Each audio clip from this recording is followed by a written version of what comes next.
अमरावती जिल्ह्यातील धारणी तालुक्यातून पुन्हा एकदा विद्यार्थ्यांच्या जीवाशी खेळणारी धक्कादायक घटना समोर आली आहे। टिटबा येथील शासकीय आदिवासी आश्रमशाळेत अन्नातून विषबाधा झाल्यानं तब्बल 70 विद्यार्थी आजारी पडल्याची घटना ताजी असतानाच आता धारणी तालुक्यातील बिजू धावडी आणि सावलीखेडा येथील आदिवासी आश्रमशाळांमध्ये सुद्धा विद्यार्थ्यांना विषबाधा झाल्याची प्राथमिक माहिती समोर आली आहे। प्राथमिक माहितीनुसार या दोन आश्रमशाळांमधील विद्यार्थ्यांसह एकूण 145 विद्यार्थी विषबाधित झाल्याचं समजतंय। विद्यार्थ्यांना तातडीनं जवळच्या शासकीय रुग्णालयात दाखल करण्यात आलं असून त्यांच्यावर उपचार सुरू आहेत। या सलग घडलेल्या घटनांमुळे प्रशासनात मोठी खळबळ उडाली असून संबंधित विभागानं या प्रकरणाची चौकशी सुरू केली आहे। दरम्यान आदिवासी विद्यार्थ्यांच्या सुरक्षेचा प्रश्न पुन्हा एकदा ऐरणीवर आलाय। वारंवार घडणाऱ्या अशा घटनांमुळे आदिवासी बांधवांमध्ये तीव्र संतापाची भावना निर्माण झाली आहे। विद्यार्थ्यांच्या जीवाशी होत असलेल्या या हलगर्जीपणाबद्दल संबंधित अधिकारी आणि कर्मचाऱ्यांवर कठोर कायदेशीर कारवाई करण्याची मागणी स्थानिक नागरिक आणि आदिवासी बांधवांनी केली आहे।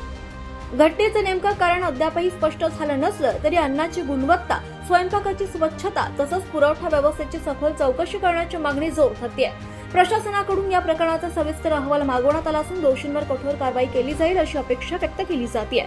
संपूर्ण प्रकरणाकडे जिल्हा प्रशासनाचं लक्ष लागलं असून पुढील चौकशीनंतरच विषबाधेचं नेमकं कारण स्पष्ट होणार आहे। धारणी तालुक्यातील टिठांबा, बिजुदवडी आणि सवलीखेडा आश्रम शाळेत शिकणाऱ्या विद्यार्थ्यांच्या जेवणावर विषबाधा झाल्यामुळे त्यांना तत्काळ धारणी उपजिल्हा रुग्णालयात दाखल करण्यात आले। त्यांच्यावर उपचार सुरू आहे। पण हे सर्व घटनेची कोणी जबाबदार असेल तर टेंबली येथील सेंटर किचन धारक आहेत। ते सर्व आश्रम शाळेच्या विद्यार्थ्यांना जेवण पुरवठा करतात। त्यांची लापरवाही आणि निष्काळजीपणामुळे ही घटना घडली। म्हणून आमची एकच मागणी आहे की संबंधित कंत्राटदारावर भारतीय न्याय संहिते सेक्शन 125A, सेक्शन 125B तसेच बाल हक्क संरक्षण कायदा 2015 यांची सेक्शन 75 अंतर्गत गुन्हा दाखल करण्यात यावी।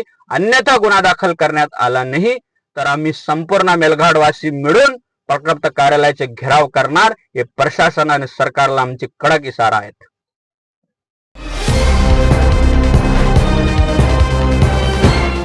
पाहत रहा फक्त जनविकास न्यूज, सत्य, संघर्ष आणि जनतेचा विश्वास।